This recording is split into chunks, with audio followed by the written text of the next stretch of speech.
আমরা সব সময় চাই যে এই সংসার আমাদের জ্ঞানী বলবে, বুদ্ধিমান বলবে, বুঝদার বলবে, কিন্তু মূর্খ মূর্খ যেন কেউ না বলে। মূর্খ শব্দটা আমরা কেউ শুনতে চাই না, দূরে পালাতে থাকি।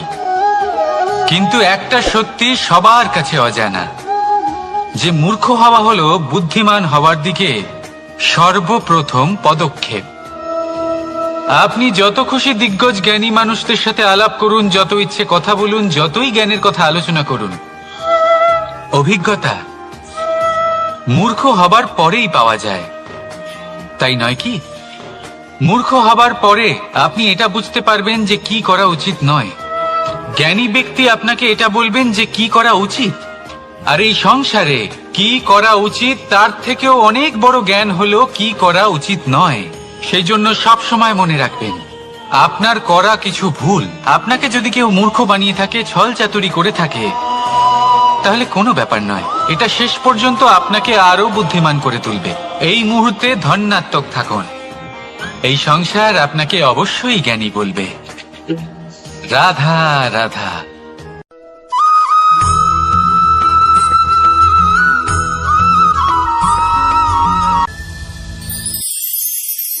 সময়, কথায় আছে আমাদের জীবনের প্রত্যেক মুহূর্ত স্বর্ণর মতো হয়।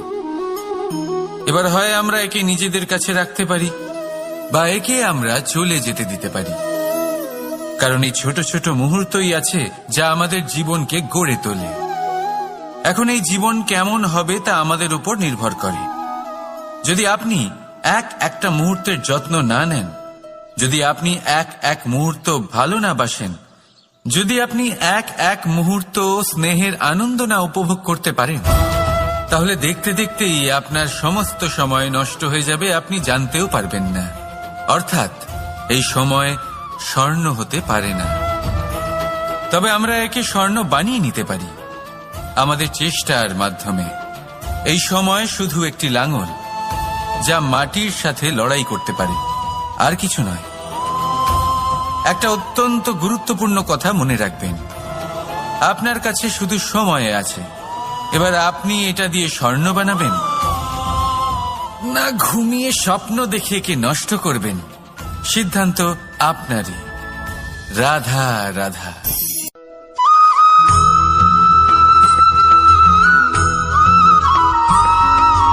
আপনি কি কখনো একজন মালিকে একটা বাগানের যত্ন নিতে দেখেছেন?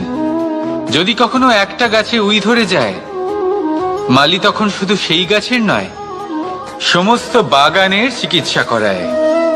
আপনারা হয়তো বলবেন, এ কেমন মূর্খতা, যখন উই একটা গাছে লেগেছে সমস্ত বাগানের চিকিৎসা কেন করাতে হবে? এ তো অযথা পরিশ্রম করা। কিন্তু মালি খুব ভালো করে জানে যে উই হয়তো একটা গাছে লেগেছে, কিন্তু তা সমস্ত বাগানকে নাশ করে দিতে পারে। এবার মালির এই শিক্ষা, এই জ্ঞান অন্য অনেক জায়গাতে প্রযোজ্য।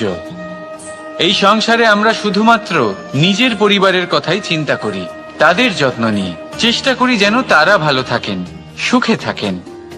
আর সেই সময় এই সমাজের কিছু বিরোধী মনোভাব এই সমাজকে গ্রাস করে ফেলে, এই সমাজকে নষ্ট করে ফেলে, কিন্তু আমাদের নজর শুধু আমাদের পরিবারে থাকে। সেই জন্য যখন কথা ওঠে রাষ্ট্রের, দেশের, তখন তার জন্য সিদ্ধান্ত নিতে হবে, তখন তার জন্য ত্যাগ করতে হবে। আর মনে রাখবেন, যে সমস্যায় আসুক তার সমাধান পূর্ণরূপে বাঞ্ছনীয়। এই সংসারে প্রত্যেক ব্যক্তি যদি নিজের পরিবারেরও খেয়াল রাখেন এবং সমাজেরও খেয়াল রাখেন এবং সঠিকভাবে এই দেশেরও খেয়াল রাখেন, তবেই এই দেশ সম্পন্ন হতে পারবে। তাহলে আপনিও সেই প্রয়াস করুন, আর আমার সাথে ভালোবেসে বলুন, রাধা রাধা।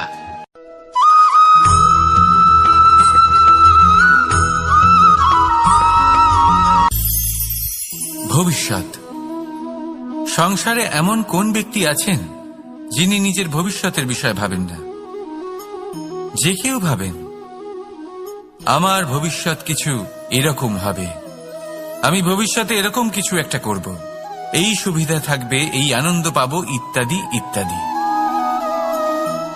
কিন্তু সত্যি বলি, ভবিষ্যতের থেকে বড় ভণ্ড আর কেউ নেই। ভবিষ্যৎ আপনাকে ছেড়ে চলে যাবে, আপনি জানতেও পারবেন না। ভবিষ্যৎ আপনার থেকে আপনার বর্তমান কেড়ে নেবে। অনেক সময় আমরা ভবিষ্যতের বিষয় ভাবতে থাকি, দুশ্চিন্তা করতে থাকি। ভবিষ্যৎ দিয়ে নিজেকে এতটাই ঘিরে ফেলি যে বর্তমান কি তা ভুলেই যাই, তার বোধই আমাদের থাকে না। ভাবুন, ভবিষ্যৎ কি? ভবিষ্যৎ হলো সেটাই যা এখনো পর্যন্ত ঘটেনি। বর্তমান হলো সেটা যা এখন ঘটছে।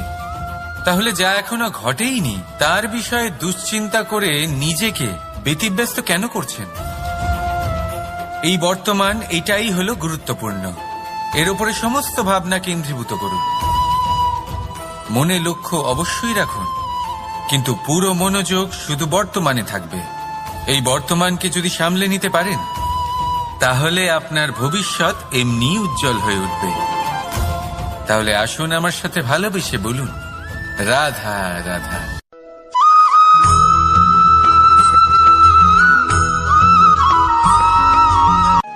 কথায় বলা হয়, জীবনে ভালোবাসাই হলো সুখের মূল। এটা সত্য। এবার প্রশ্ন হলো এটাই যে এই ভালোবাসা কার সাথে করা উচিত। যদি আপনি কিছুক্ষণের জন্য সুখ পেতে চান, তাহলে ভালোবাসুন নিজের রুচি মতো। যদি আপনি কিছুদিনের জন্য সুখ পেতে চান, ভালোবাসুন নিজের বন্ধুদের। যদি আপনি কয়েক মাসের জন্য, কয়েক বছর বা অনেক বছরের জন্য সুখী হতে চান, তাহলে ভালোবাসুন নিজের পরিবারকে, মাতা পিতা, নিজের সন্তান, স্বামী স্ত্রী, নিজের আত্মীয়দের। কিন্তু যদি আপনি চিরকালের জন্য সুখী হতে চান, তাহলে ভালোবাসতে হবে শুধু নিজের কর্মগুলিকে। কারণ সম্পর্ক যেমনই হোক না কেন, কখনো না কখনো ভেঙে যাবেই। এই সংসার হলো এমনই যে যাদের সঙ্গ আমরা পাই, তাদের সঙ্গ একদিন ত্যাগ করতে হয়। শুধু কর্মই হলো এমন এক সঙ্গ যা কখনো আপনাকে ত্যাগ করবে না। আপনার মৃত্যুর পরেও এই কর্ম আপনাকে বাঁচিয়ে রাখবে। তাই সবসময় মনে রাখবেন, এই কর্ম ধর্ম মনে করে পালন করা উচিত। জীবনের শেষ মুহূর্ত পর্যন্ত কর্মকে ভালোবাসুন। জীবনের শেষ মুহূর্ত পর্যন্ত সুখে থাকবেন। আর আমি তো সবসময় বলি, শুধু কর্ম করতে থাকো, ফলের চিন্তা করো না। তাহলে আসুন আর আমার সাথে ভালোবেসে বলুন, রাধা রাধা।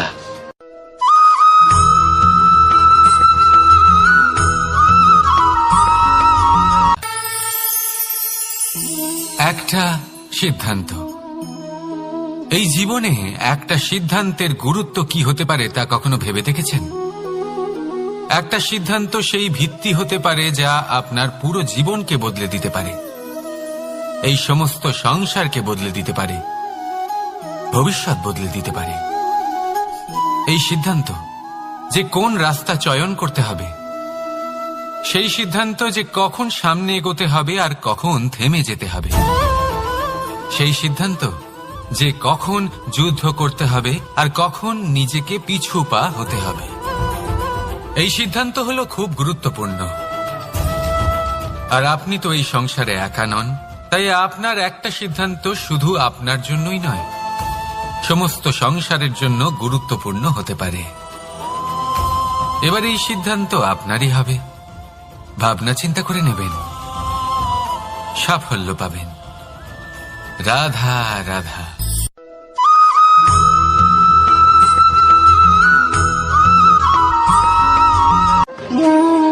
দ্বিধাবোধ। অনেক সময় আমরা জীবনে সেই বাঁকে এসে পৌঁছই যেখানে আমরা বুঝতেই পারি না যে এবার কোন দিক নির্বাচন করা উচিত। কখনো এদিকে যাওয়া উচিত মনে হয়, কখনো ওদিকে যাওয়া উচিত মনে হয়, কখনো দুদিকেই যাওয়া প্রয়োজনীয় বলে মনে হয়, কিন্তু তা তো সম্ভব নয়। কখনো কখনো এটা মনে হয় যে এখানেই থেমে যাওয়া ভালো, কোথাও না যাওয়াই শ্রেয়। এবার একেই তো দ্বিধাবোধ বলে। সংসারে এমন কোনো দ্বিধা নেই যার সমাধান সম্ভব নয়। এই দ্বিধাবোধ স্বাভাবিক। আর আপনার এই দ্বিধাকে আমি একটু সরল করে দিই। দ্বিধাগ্রস্ত হয়ে নির্বাচন করলে তখন এটা মাথায় নিয়ে করবেন যে আপনার এই নির্বাচনের ফলে এই সংসারের ওপর, এই সমাজের ওপর কি প্রভাব পড়তে পারে? নিজের লাভ ক্ষতির বিষয়ে ভাবা ছেড়ে দিন আর কর্ম করুন সংসারের মঙ্গলের জন্য, আগামী প্রজন্মের মঙ্গলের জন্য। ভাবুন আপনার এই নির্বাচনের জন্য কিভাবে তাদের জীবনের উদ্ধার সম্ভব। কারণ এই ভাবনাই হলো উচিত ভাবনা। কারণ অনেক সময় ওষুধ একটু কড়া মনে হতেই পারে, কিন্তু এই ওষুধই তো রোগ মুক্তি ঘটায়। সেইভাবে আপনাকেও এই দ্বিধার মুহূর্তে কঠিন নির্বাচন করতে হতে পারে। এই কঠিন নির্বাচন জীবনে কঠিন পরিস্থিতিও আনতে পারে, কিন্তু যদি এই নির্বাচন ধর্মসঙ্গত হয়, যদি এর দ্বারা সংসারের মঙ্গল হয়, তাহলে এই নির্বাচনই হলো সঠিক নির্বাচন। আসুন আমার সাথে ভালোবেসে বলুন, রাধা রাধা।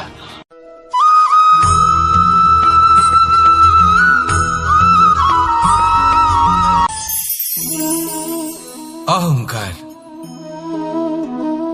এ হলো ছোট একটা শব্দ, কিন্তু এর প্রভাব অত্যন্ত বৃহৎ হয়ে থাকে। আর সব থেকে বড় সমস্যা হলো মানুষ আজ অবধি বুঝতেই পারেনি যে এই অহংকারের বাস্তব রূপ কিরকম। কেউ একে গর্বের নাম দেন, কেউ একে আত্মসম্মানের নাম দিয়ে থাকেন, এবং কোথাও একটা এমন সময় চলে আসে যখন সময় এই অহংকারকে ভেঙে খান খান করে দেয়। আর তখন না গর্ব আপনাকে বাঁচাতে পারে, না আপনার আত্মসম্মান। এখন যদি আপনাকে উদাহরণ দিই, তাহলে যেখানে আপনি বসে আছেন সেই ঘরেই ওপরে তাকান, সেই ছাদের দিকে। যদি এই ছাদ অহংকার করতে থাকে যে দেখো আমি তো সব থেকে উঁচু জায়গায় আছি, আমার চেয়ে ওপরে আর কেউ নেই, আমি এই ঘরে থাকা সমস্ত ব্যক্তিকে ছায়া প্রদান করি, যদি এই অহংকার এসে যায় তাহলে কি? একবার ভেবে দেখুন, যদি পরের দিন তার উপর আরো একটা তলা বানিয়ে দেওয়া হয় তাহলে কি? এই ছাদ যার নিজের উঁচু হবার অহংকার ছিল, যে সব থেকে ওপরে ছিল, সে এবার পায়ের তলায় চলে এসছে। এটাই হয়ে থাকে। মনে কখনোই অহংকার পোষণ করবেন না। যদি মনের মধ্যে কিছু রাখতে চান তাহলে প্রেমের ভাব রাখুন, স্নেহ রাখুন। এই অহংকারকে আপনি যা ইচ্ছে নাম দিন, গর্ব হোক, আত্মসম্মান হোক, এর দ্বারা আপনার কোনোভাবেই কোনো লাভ হবে না। তাহলে এই অহংকারকে ত্যাগ করুন আর আমার সাথে ভালোবেসে বলুন, রাধা রাধা।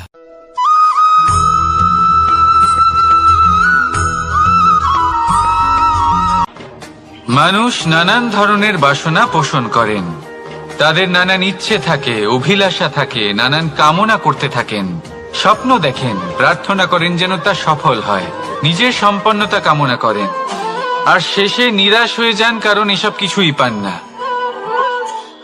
আপনাকে একটা ছোট্ট উদাহরণ দিই। জঙ্গলের রাজা কাকে বলা হয়? সিংহকে। এবার যেহেতু সিংহ বনের রাজা, তাই হরিণ তো তার কাছে এসে এটা বলতে পারে না যে আপনি হলেন বনের রাজা, তাই আপনি আমাকে মেরে ফেলুন, আমাকে খেয়ে ফেলুন আর নিজের ক্ষুধা নিবারণ করুন। এমন তো হয় না। সিংহ যতই বনের রাজা হোক, তাকেও পরিশ্রম অবশ্যই করতে হয়, তবেই তার ক্ষুধা নিবারণ হয়।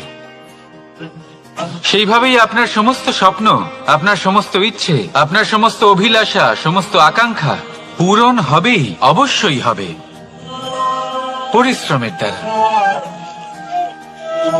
শুধু ভাবলেই হবে না।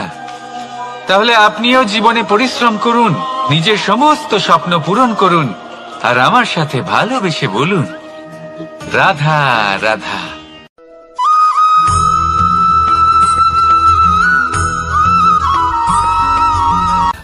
জীবনের এই পথে এগোতে এগোতে আমরা কোথাও থেমে যাই। আমরা জানি না কেন। আমরা চেষ্টা করি যেন আমরা সামনে এগোতে পারি, কিন্তু এরকম হয় না। কি কারণ হতে পারে এর? আসুন আমি আপনাকে বোঝাই।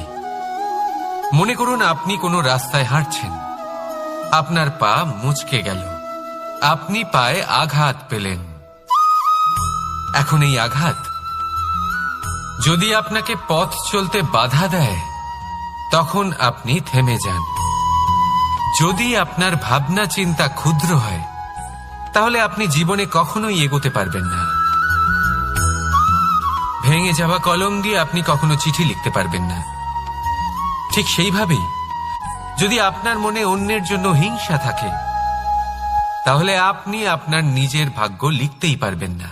কাজের প্রতি আলস্য আপনাকে কখনো ধনী হতে দেবেই না, আর ধনের প্রতি লোভ তা আপনাকে কখনো মহান হতে দেবে না। ছোট একটা কথা, কিন্তু এ হলো অত্যন্ত গুরুত্বপূর্ণ। ভাবনা চিন্তা অবশ্যই করুন, আর বোঝার চেষ্টা করুন সেটা যা আপনি বুঝতে চান। হতে পারে আপনি এমন কোনো পথ খুঁজে পেলেন যার ফলে আপনি কোনো খারাপ পথে যেতে যেতে থেমে গেলেন, বা আপনি এমন কোনো অর্থ খুঁজে পেলেন যা আপনাকে মহান হবার পথে অগ্রসর করে দিল। রাধা রাধা।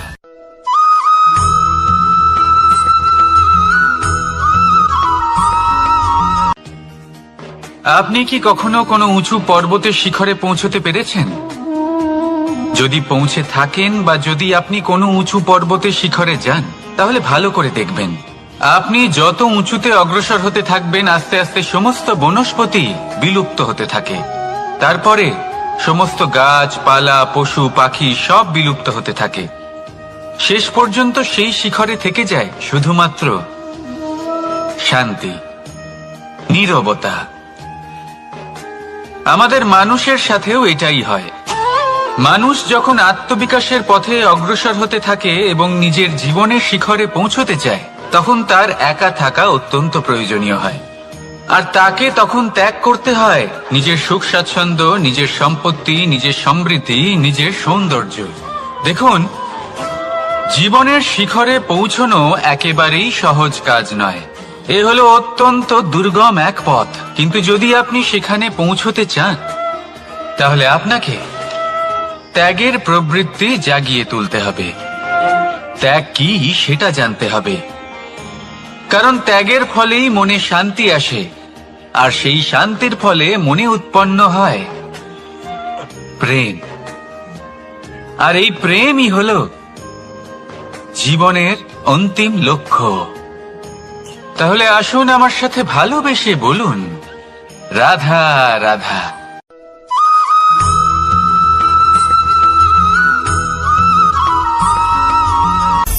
অনেকবার আমাদের দৃষ্টিভঙ্গি এমন হয়ে থাকে যে আমাদের আসল সত্যের থেকে অনেকটা দূরে নিয়ে যায়। আমরা যেরকম দেখি সেরকম সবসময় হয় না। এবারে দেখুন না, আমরা মানুষেরা, আমাদের ভালো লাগে। আমরা কোথাও গেলাম, আমাদের স্বাগত জানানো হলো, আমাদের প্রশংসা করা হলো, কেউ আমাদের দিকে হাসি মুখে তাকালো, আমাদের ভালোবাসলো, আমাদের একটা কথা মনে রাখবেন, এই হাসি সবার জন্যই হয়। আপনি তাদেরকেও হাসি উপহার দিতে পারেন যাদের আপনি চেনেন, তাদেরও দিতে পারেন যাদের আপনি চেনেন না, ছোটদের দিতে পারেন, বড়দের দিতে পারেন, সবার জন্যই হলো এই হাসি। কিন্তু ক্রোধ তাদের উপরেই আসে যাদের আমরা জীবনে কখনো হারাতে চাই না, যাদেরকে আমরা অসম্ভব ভালোবাসি, যাদের জন্য আমরা আশা করি যে তাদের জীবনের পরবর্তী সময় সব সময় সুখময় হোক, উজ্জ্বল হোক।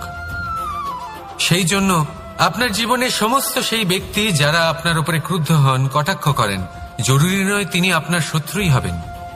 হতে পারে সে হলো আপনার শুভাকাঙ্ক্ষী, যিনি আপনার শুধুমাত্র ভালোই চান, যিনি আপনার জন্য একটা সুন্দর ভবিষ্যৎ চান। সেই জন্য সব সময় মন দিয়ে অন্যের কথা বোঝার প্রয়াস করুন। আপনি জানতে পারবেন তাদের কর্মের ধর্ম কি হতে পারে, আপনি জানতে পারবেন তাদের ক্রোধের মর্ম কি হতে পারে। রাধা রাধা।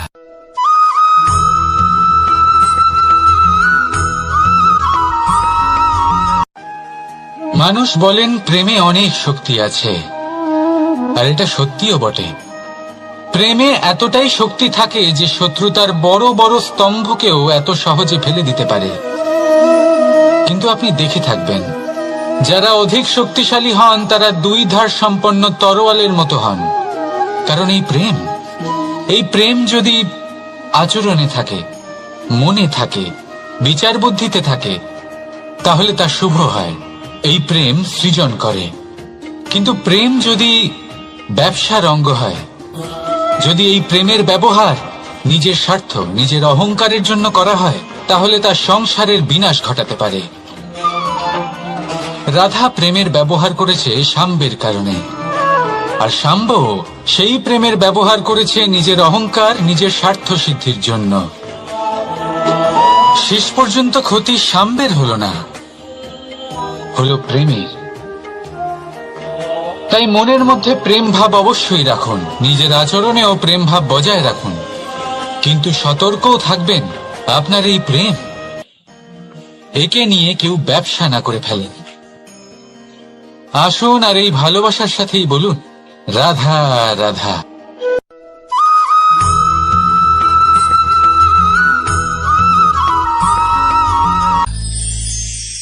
আমরা অনেকবার লোকের থেকে এই কথা শুনেছি, জীবনে যখনই ধন অর্জন করবে বাঁচিয়ে রাখবে।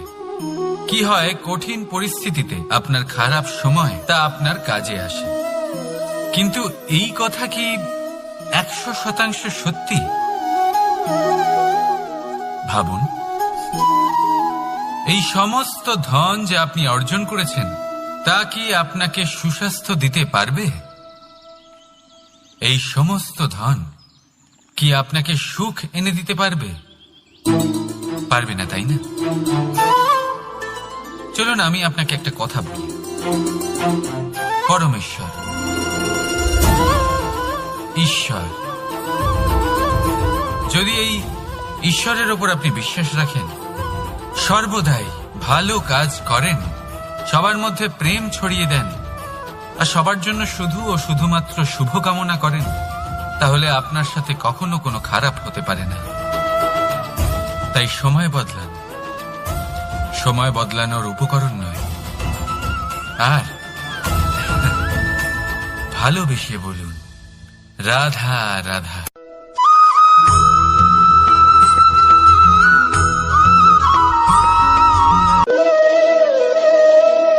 ফলটা দেখছেন আপনি?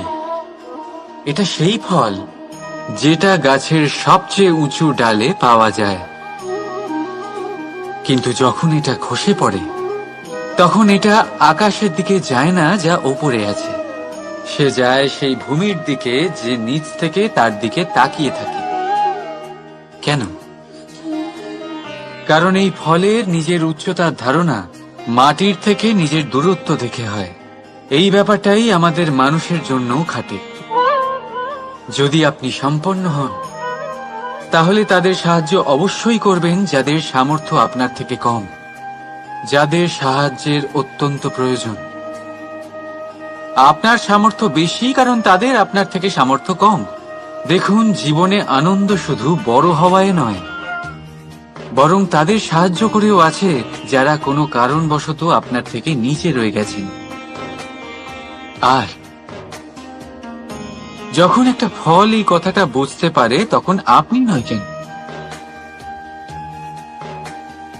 রাধা রাধা।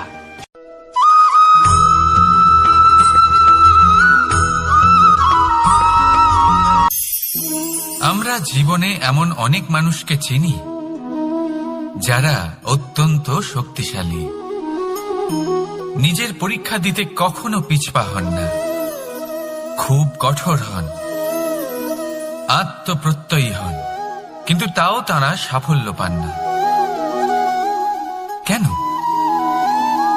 কি কারণ হতে পারে এর? লৌহ মানবের মতো ব্যক্তিত্বের অধিকারী হওয়া সত্ত্বেও তারা সফলতা কেন লাভ করেন না? এবার এটার উত্তর তাদের ব্যক্তিত্বের মধ্যেই লুকিয়ে রয়েছে। লৌহ মানব, লোহা। আপনি কখনো লোহাকে দেখে থাকবেন, অত্যন্ত শক্তিশালী, অত্যন্ত কঠিন, কিন্তু শুধু তখনই যখন সেটা শান্ত থাকে, শীতল থাকে। তাকে উত্তপ্ত করুন, তা আর কঠিন থাকবে না। তার উপরে এক আঘাত করুন আর চিনতে শিখুন সেই চিন্তাগুলো যা ক্রোধ বাড়িয়ে দেয়, আর সেইগুলোকে শেষ করে দিন, নয়তো সেই রাগ আপনার পতন অবশ্যই ঘটাবে। রাধা রাধা।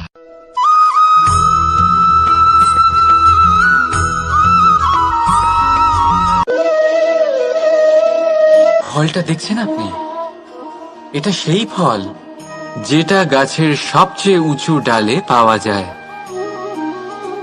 কিন্তু যখন এটা খসে পড়ে তখন এটা আকাশের দিকে যায় না যা ওপরে আছে, সে যায় সেই ভূমির দিকে যে নিচ থেকে তার দিকে তাকিয়ে থাকে। কেন? কারণ এই ফলের নিজের উচ্চতার ধারণা মাটির থেকে নিজের দূরত্ব দেখে হয়। এই ব্যাপারটাই আমাদের মানুষের জন্যও খাটে। যদি আপনি সম্পন্ন হন তাহলে তাদের সাহায্য অবশ্যই করবেন যাদের সামর্থ্য আপনার থেকে কম, যাদের সাহায্যের অত্যন্ত প্রয়োজন। আপনার সামর্থ্য বেশি কারণ তাদের আপনার থেকে সামর্থ্য কম। দেখুন, জীবনে আনন্দ শুধু বড় হওয়ায় নয়, বরং তাদের সাহায্য করেও আছে যারা কোনো কারণবশত আপনার থেকে নিচে রয়ে গেছেন। আর যখন একটা ফল এই কথাটা বুঝতে পারে তখন আপনি নয় কেন।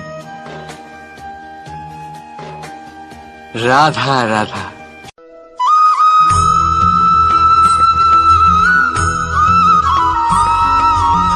আপনি কি কখনো জলকে নিজের মুঠোতে ধরে রাখার চেষ্টা করেছেন? চলুন আজ করা যাক।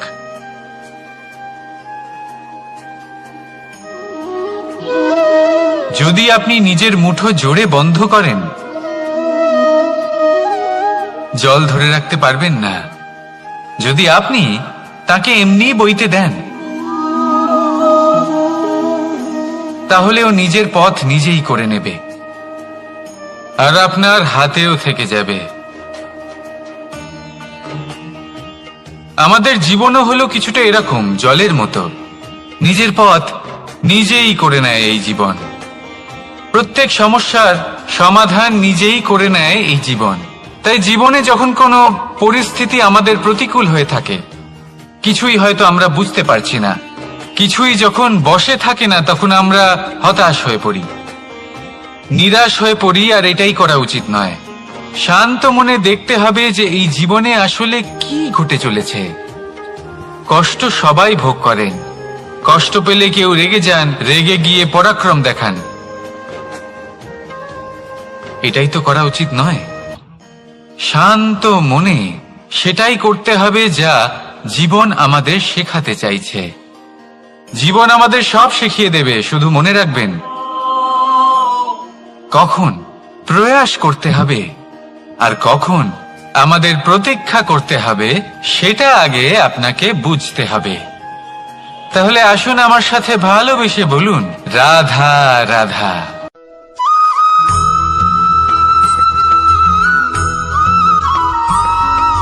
সময় বড়ই বিচিত্র অনুভব দেয়।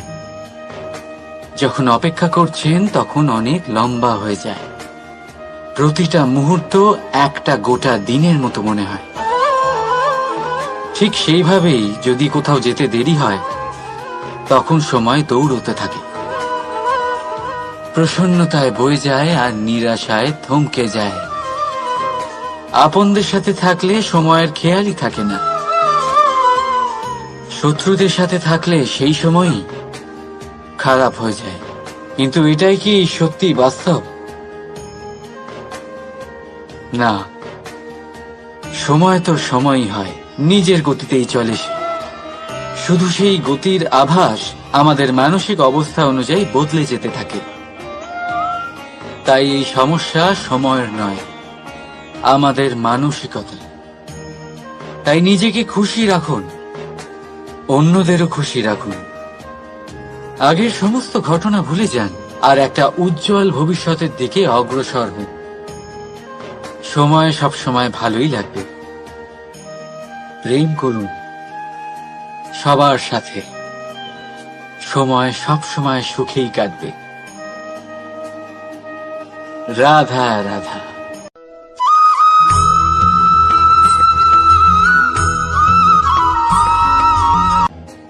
বাজ পাখিকে পক্ষীরাজ বলা হয়। বাজের আয়ু হলো মোটামুটি 70 বছর। এবার 40 বছর হতে হতেই ওদের পালক লম্বা এবং ভঙ্গুর হয়ে যেতে থাকে, ঠোঁট বেঁকে যায়, ডানা ভারী হয়ে যায়, অর্থাৎ আগের মতো উড়তে পারে না, সেই শক্তি থাকে না। এবার সেই বাজ কি করবে? বাজ সব থেকে কঠিন নির্বাচন করে, নির্বাচন নিজের পুনর্স্থাপনার। সর্বপ্রথম একটা বিশাল পর্বতে যায়, একান্তে নিজের এক বাসস্থান তৈরি করে, আর তারপরে পাথরের সাথে নিজের ঠোঁট বারবার আঘাত করতে করতে সেই ঠোঁট ভেঙে ফেলে। তারপরে সে অপেক্ষা করে সেই ঠোঁট পুনর্নির্মাণ হওয়ার। তারপর সেটাই করে নিজের পালকের সাথে। তারপরে নিজের ডানা থেকে এক এক করে ভারী পালকগুলো ছিঁড়ে ফেলে দেয়। আর তারপর 150 দিনের এই যন্ত্রণা সহ্য করার পরে ও ফিরে পায় নিজের ওড়বার অনন্য ক্ষমতা, সেই শক্তি। আর তারপরে ও জীবনের পরবর্তী 30 বছর বাঁচে। কি বুঝলেন আপনি? যদি ইচ্ছে শক্তি থাকে তাহলে একজন দুর্বলও শক্তিশালী হতে পারে। আপনিও এটাই করুন, নিজের অতীতের যন্ত্রণার বোঝাগুলিকে ত্যাগ করুন আর কল্পনার খোলা আকাশে উন্মুক্ত হয়ে উড়ে বেড়ান। নিজের পুনর্স্থাপনা করুন, তবেই সর্বশ্রেষ্ঠ হতে পারবেন।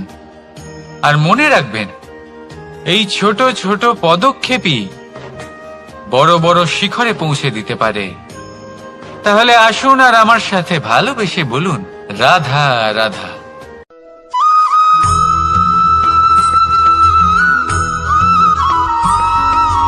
অগ্নি জীবনে খুব মহত্বপূর্ণ হয়। এই অগ্নি উজ্জ্বলতা হয়ে আমাদের জীবিত রাখে। কিন্তু ভাবুন, যদি এই উজ্জ্বলতা ক্রোধের অগ্নি হয়ে দিকভ্রষ্ট হয়, তাহলে কি হবে? একটা ছোট পাতা দিয়ে শুরু করে গোটা বনকে ছারখার করে দিতে পারে। ঠিক সেরকমই মানুষের ক্রোধের আগুনও অন্যদের তো ভস্ম করেই, কিন্তু তার পূর্বে স্বয়ং নিজেকেই ভস্ম করে দেয়। তাহলে কি করা যায়? কি করে নিয়ন্ত্রণ করা যায় তাকে? উত্তর হলো, তাতে জল ঢেলে দিয়ে, জলের মতো বইতে দিনে কি। ঠিক সেইভাবে যেমন সূর্য নিজের অগ্নিকে তেজ বানিয়ে আপনার কাছে পৌঁছে দেয়। এটাই পার্থক্য সূর্যের অগ্নি আর ক্রোধের অগ্নির মধ্যে। সূর্যের অগ্নি বিচ্ছুরিত হয়ে প্রতিফলিত হয়ে আসে, আর সেই জন্যই তাকে তেজ বলা হয়। অন্যদিকে আমাদের ক্রোধের আগুনের কোনো সীমাই থাকে না। তাহলে নিজের অন্তরের শক্তিকে ক্রোধের আগুন বানিয়ে জ্বালাতে চান, নাকি উজ্জ্বলতা বানিয়ে বিস্তারিত করতে চান? সিদ্ধান্ত আপনার। রাধা রাধা।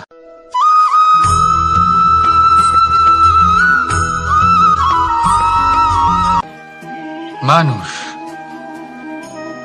কোন ব্যক্তির নির্মাণ হয় কিভাবে?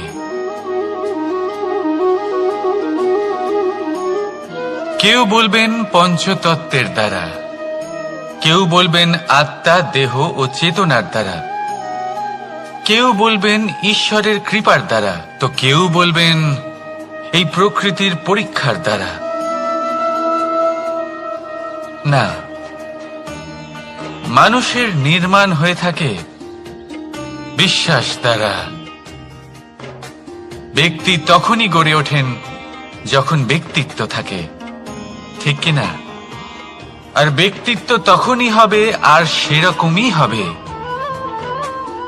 যেরকম বিশ্বাস আপনি নিজের উপরে রাখবেন। যদি আপনি মনে করেন আপনি বিষের ন্যায় হবেন, তাহলে আপনি বিষাক্তই হবেন। যদি আপনি এটা মনে করেন যে আপনি অমৃতের ন্যায় হবেন, তাহলে আপনি অমরই হয়ে যাবেন। যদি আপনি নিজের উপরে বিশ্বাস রাখেন যে আপনি সংসারের সব থেকে উঁচু পর্বতের শিখরে পৌঁছতে পারবেন, তাহলে আপনি অবশ্যই পৌঁছবেন। যদি আপনার এরকম মনে হয় যে আপনি এরকম কখনো করতে পারবেন না, তাহলে এরকম কখনোই হবে না। ভেবে দেখবেন, বিশ্বাসের মধ্যেই বিশ্ব বাস করে থাকে। তো আপনার অস্তিত্ব কেন করবে না? যেমন বিশ্বাস আপনি নিজের উপরে রাখবেন, তেমনই আপনি হয়ে উঠবেন। সেই জন্য নিজের উপরে বিশ্বাস রাখুন। আর হ্যাঁ, ভালোবেসে বলুন, রাধা রাধা।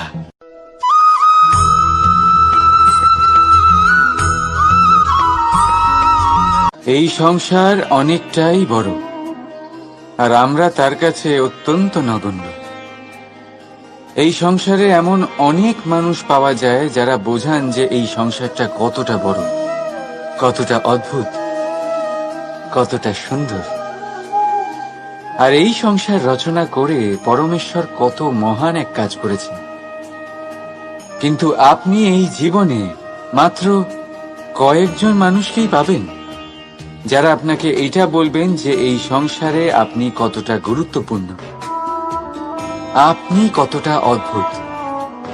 যদি আপনি তাদের সাথে থাকেন তাহলে তারা নতুন কিছু সৃষ্টি করতে পারেন, এই সংসারকে আরো কতটা পবিত্র করতে পারেন। তাই এই সংসারকে গুরুত্ব না দিয়ে সেই মুষ্টিমেয় কিছু মানুষকে গুরুত্ব দিন, কারণ তারাই হলো আপনার আপনজন, আর তারাই আপনাকে সঠিক পথে চালিত করবে।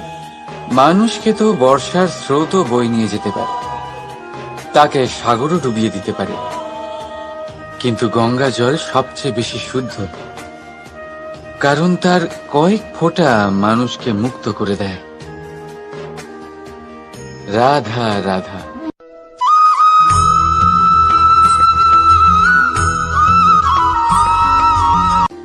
অনেক ব্যক্তির মনে একটা প্রশ্ন জাগে আমাকে আর রাধাকে নিয়ে।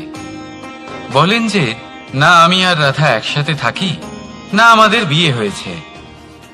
আমি এখানে দ্বারকাতে, ও ওখানে বর্ষণাতে, তাও এত ভালোবাসা কি করে? এ কেমন সম্পর্ক? আমি তাদের একটা সহজ কথা বলতে চাই। আপনি কখনো আয়নার দিকে দেখেছেন?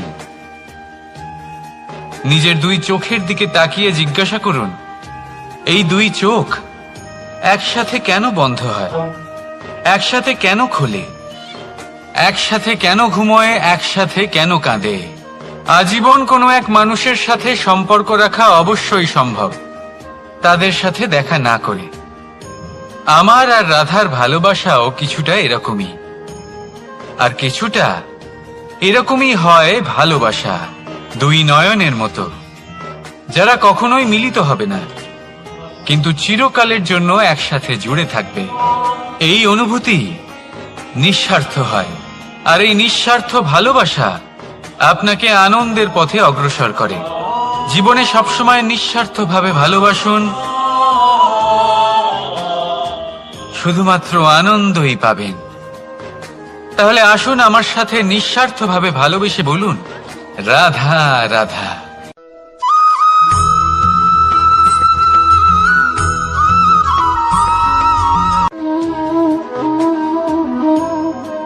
এ হলো একটা পাতলা সুতো।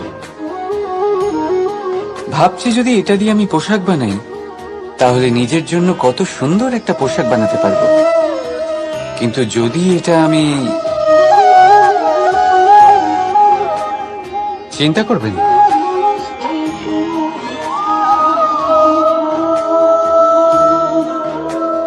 দেখুন এই সুতো জোড়া লেগে গেল। শুধু পার্থক্য হচ্ছে এটাই যে আগের মতো এটা আর সরল নেই, কে একসাথে বেঁধে রাখবে। অহংকার আর স্বার্থের আঘাত সে সহ্য করতে পারে না, ছিঁড়ে যায়।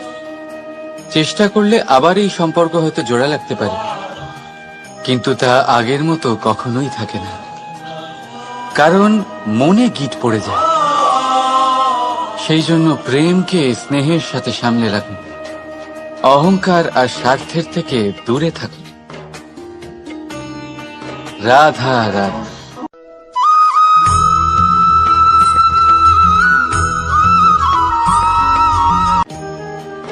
যদি সন্তান কোনো দুষ্কর্ম করে, তাহলে সেই অপরাধ শুধু কি সেই সন্তানের?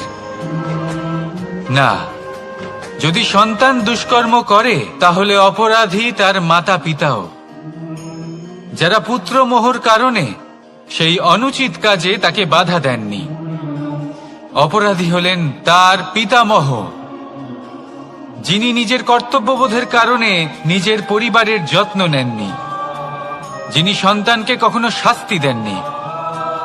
অপরাধী হলেন তার সেই গুরুও, যিনি নিজের শিষ্যের সেই দুষ্কর্ম দেখেও তাকে প্রতিহত করতে পারেননি। একজন হবু রাজার কর্তব্য হলো নিজের প্রজার কাছে সে যেন এক উদাহরণ প্রস্তুত করতে পারে, কিন্তু যদি এত অনুচিত উদাহরণ প্রস্তুত হয়ে থাকে, তাহলে মা বাবার, বাড়ির বয়োজ্যেষ্ঠদের কর্তব্য হলো ওনারা যেন সেটা সেখানেই থামান, হয় ভালোবেসে নয়তো শাস্তি দিয়ে। যদি না থামানো হয় তাহলে মহাভারত অবশ্যম্ভাবী।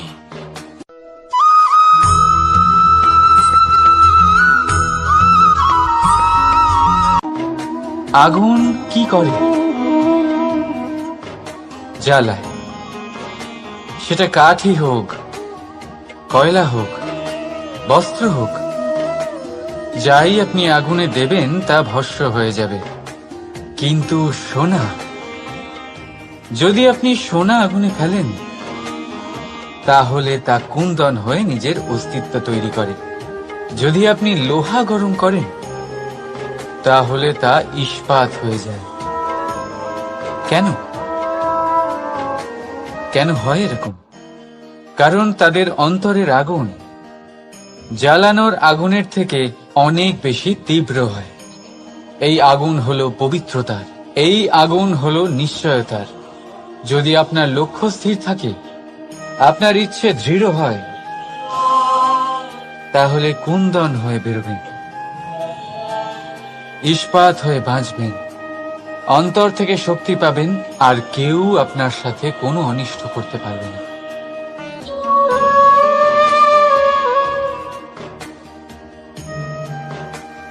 নারী, পুরুষরা যাকে নাম দিয়েছেন ত্রিয়া, কেন দিয়েছেন, কে দিয়েছেন, কেউ তা জানে না। কথায় আছে পুরুষরা ভাবেন যে ত্রিয়া, ভাবেন একরকম, বলেন অন্য কিছু, আর করেন অন্য কিছুই। কিন্তু সত্যিটা কি এটাই? আসল সত্যি হলো এটাই যে ত্রিয়া হলো সেই চরিত্রহীন পুরুষ আর কেউ নয়। সেই পুরুষ যারা নারীকে বলেন যে আপনি হলেন মা, আপনি হলেন দেবী, আপনি হলেন বোন, আর ভাবেন কি? ভাবেন যে এই নারী হলো আমাদের পায়ের ধুলো আর কিচ্ছু নয়। আর কি করেন?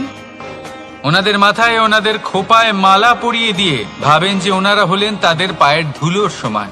একজন নারীর সম্মান ভঙ্গ করেন, তাদের দাসী মনে করেন। ভুলবেন না, যত্র নারীয়াস্ত পূজ্যন্তে রমন্তে তত্র দেবতা। অর্থাৎ যেখানে নারীকে পুজো করা হয় সেখানে ঈশ্বর বাস করেন, আর যেখানে নারীকে অপমান করা হয় সেখানে ঈশ্বর এবং ভাগ্য এই দুই রুষ্ট হয়। মনে রাখবেন, যদি নারী কল্যাণকারী হতে পারেন তাহলে নারী মহাচণ্ডী রূপও ধারণ করতে পারেন। যদি একজন নারী মাতা হয়ে জন্মদান করতে পারেন তাহলে নারী মৃত্যু হয়ে বিনাশও করতে পারেন। যেখানে নারী অপমানিত হবেন সেখানে মহান ভারতও মহাভারতের পথে অগ্রসর হতে পারে। তাই মনে রাখবেন, নারীর অপমান যেন কখনোই না ঘটে।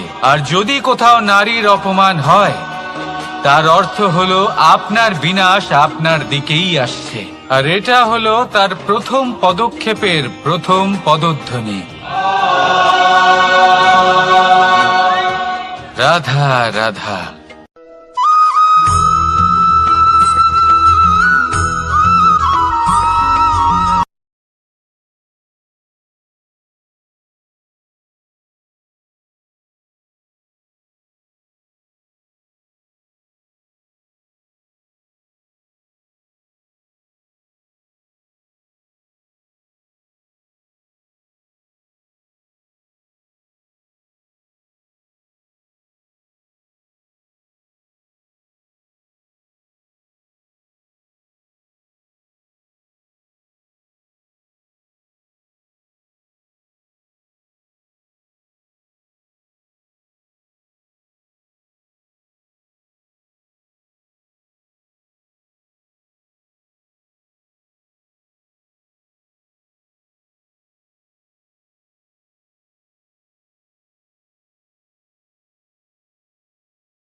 নারী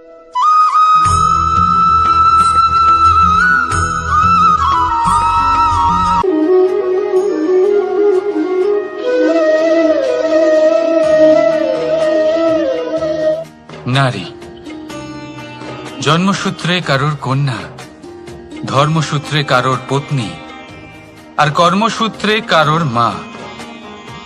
আমাদের মনে এই ছবি আঁকা রয়েছে একজন নারীকে নিয়ে, তাই না? একটা অতুলনীয় ভূমিকা রয়েছে নারীদের আমাদের জীবনে, আর নারী ছাড়া আমরা কিছুই নই। কিন্তু অধিকার, সেখানে আমরা একটা ভুল করে বসি। যখন নারী একজন কন্যা থাকে, যখন সে জন্ম নেয়, তখন তার ওপর অধিকার থাকে তার পিতার। আর তারপর যখন বিয়ে হয়ে যায়, তখন তার অস্তিত্বের ওপর অধিকার থাকে তার স্বামীর। আর যখন তিনি মা হন, তখন নিজেই তিনি জীবনের সমস্ত অধিকার দিয়ে দেন তার সন্তানকে। কিন্তু আমরা কি কখনো এটা ভেবেছি এই জীবন হলো তার নিজের? যে নারী সবার কল্যাণ করছেন, তার জীবনের অধিকারও তার কাছেই থাকা উচিত, তাই না?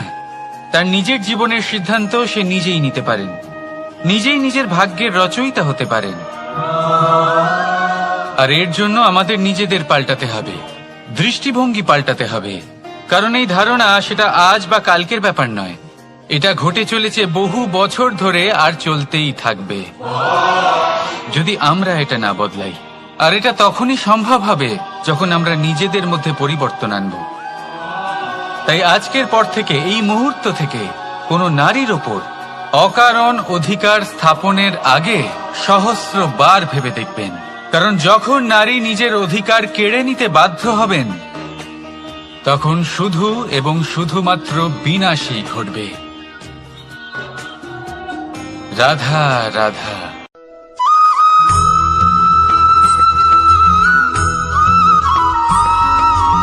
মানুষের জীবন কি? আপনি বলতে পারেন জন্ম আর মৃত্যুর মধ্যেকার সময়। আর মৃত্যু কখন হয়? যখন মানুষ শ্বাস নেওয়া বন্ধ করে দেয়, হাত পা নাড়ানো বন্ধ করে দেয়, ভাবা ছেড়ে দেয়। এমনটা নয়, মানুষের অন্তর। তার মৃত্যু তখনই হয় যখন তার অন্তরের করুণা শেষ হয়ে যায়। করুণা, সেই ভাব যা মানুষকে মানুষ করে তোলে, যা এক মানুষকে আরেক মানুষের কষ্টে তার প্রয়োজনীয়তা অনুভব করে।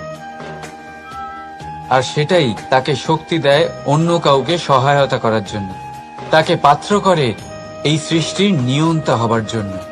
দেখুন, এই সংসারে মৃত্যু কেবলমাত্র একবারই হয়, তাই তার আগে কেন মরব? এই করুণাকে কেন মারব? নিজের মনুষ্যত্ব বজায় রাখুন। মৃত্যুর পরেও আপনি জীবিত থাকবেন। রাধা রাধা।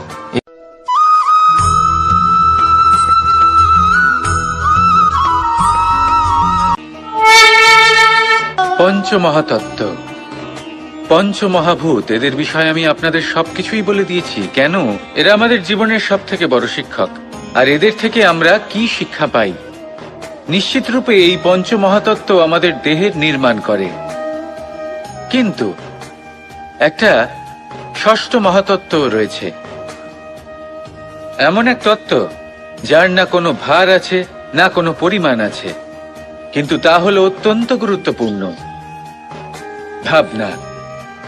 কেউ একে আত্মা বলে, কেউ একে বিবেক বলে, কেউ একে প্রাণ বলে, আর কেউ বলে চেতনা। এবার এই চেতনা যখন পঞ্চমহাতত্ত্বের সাথে জুড়ে যায়, এক হয়ে যায়, তখন মানুষের জীবনের নির্মাণ হয়।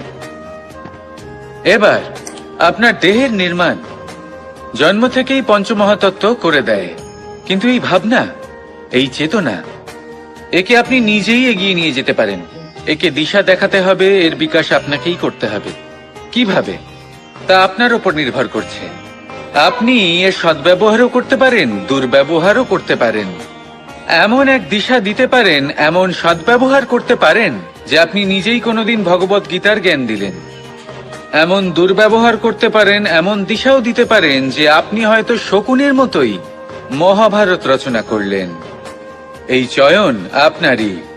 শুধু এই চেতনার শুদ্ধতার দিকে বিশেষ নজর রাখতে হবে। যদি এই চেতনা শুদ্ধ হয় তাহলে প্রেম থাকবে, আর যদি এই চেতনা অশুদ্ধ হয় তাহলে বিদ্বেষ হবে।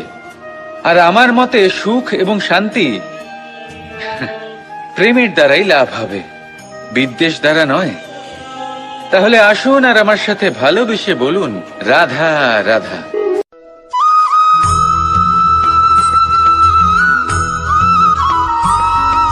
এটা হলো সূচ,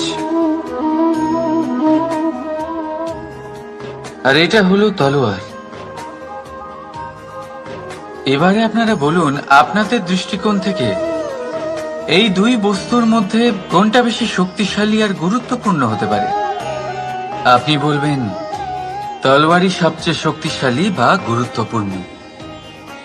আচ্ছা, মানলাম যে তলোয়ার বেশি ভারী হয়।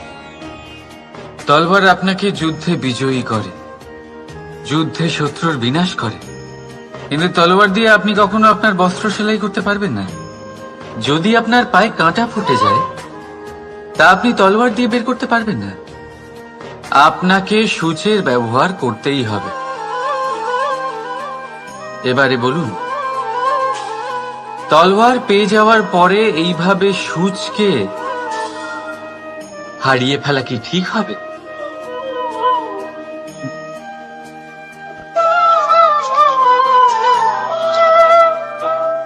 ঠিক সেইভাবেই জীবনে সম্পন্ন বন্ধু পাওয়ার পরেও আপনার সেই বন্ধুদের হারাবেন না যারা কম সম্পন্ন, দরিদ্র। কারণ তারা আপনার সাথে তখন ছিলেন যখন আপনি কিছুই ছিলেন না, আর জীবনে দরকার পড়লে তারাই আপনার কাজে আসবে, সম্পন্ন বন্ধু নয়। তাই যাকে ভালোবেসেছেন তার সাথে বন্ধুত্ব পালন করুন। চিত্ত আনন্দে জেগে উঠবে। রাধা রাধা।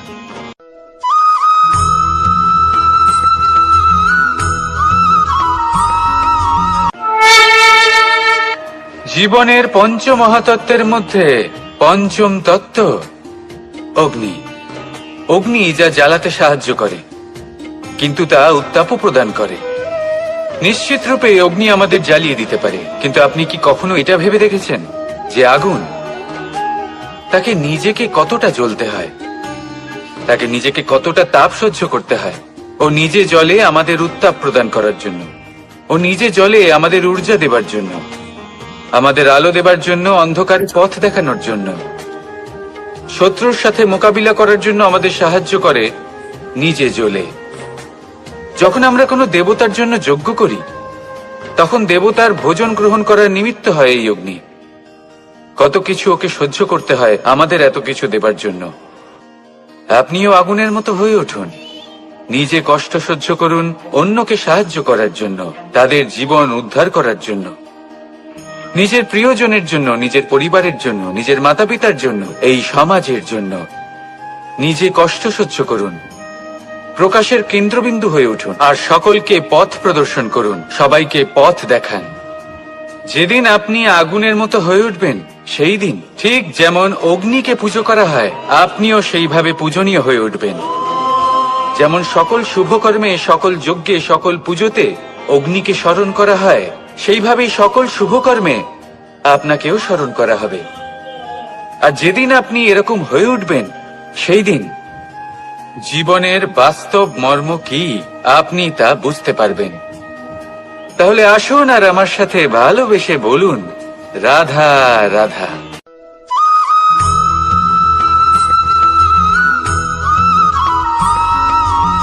পঞ্চমহাভূত। জীবন রচনায় এর অবদান অনস্বীকার্য। এই পঞ্চমহাভূত আসলে কি? জল, বায়ু, অগ্নি, মাটি আর আকাশ। এবার শুধুমাত্র জীবন রচনায় এর অবদান আছে তা নয়, শুধু শরীর রচনাতে এর যোগদান আছে তা নয়, বরং এরা হলো আমাদের জীবনের সবথেকে বড় শিক্ষক। এবার আপনারা সকলে চমকে যাবেন। হয়তো আপনারা এই দৃষ্টিভঙ্গি দিয়ে কখনো দেখেননি। আমি আজ আপনাদের বোঝাবো। এদের মধ্যে সব থেকে বড় তত্ত্ব জল। এ আমাদের কি শেখাচ্ছে? এই জল, এর নামই হলো জল, কিন্তু এ কখনোই আমাদের জ্বালায় না, আমাদের জ্বলনের কারণ হয় না। তাহলে কি করে? আমাদের তৃষ্ণা মেটায়, আমাদের শীতলতা প্রদান করে, জীবন দান করে। এর দ্বারা আমরা কি শিক্ষা লাভ করি? যে আপনার উৎপত্তি যেখান থেকেই হোক না কেন, আপনি যেখানেই জন্মগ্রহণ করুন না কেন, আপনার কর্ম সর্বদা শ্রেষ্ঠ হওয়া উচিত। আপনি জলকে যে কোনো পাত্রে রাখুন না কেন, সে সেই অনুসারেই নিজের আকার ধারণ করে নেয়। এর দ্বারা আমরা কি শিক্ষা পাই?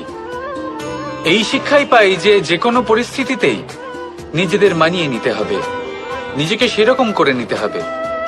যে দেশেই থাকি না কেন, যে স্থানেই থাকি না কেন, যে পরিস্থিতিতেই থাকি না কেন, যে ব্যক্তির সাথেই থাকি না কেন, আমাদের সুখময় হয়ে জীবন অতিবাহিত করা উচিত। দেখুন, আমাদের কত বড় একটা শিক্ষা দিল এই জল, যা আমরা কোনোদিন দেখতেই পাইনি। নিজেকে জলের মতোই করে তুলুন। সুখের ধারায় স্বাচ্ছন্দ্যে প্রবাহমান হতে থাকবেন আপনি। নিজের আকারকে ভেঙে ফেলুন, নিজের সীমা লঙ্ঘন করুন। আপনি অবশ্যই একদিন মহানুভবতা অনুভব করবেন। তাহলে আসুন আর আমার সাথে ভালোবেসে বলুন, রাধা রাধা।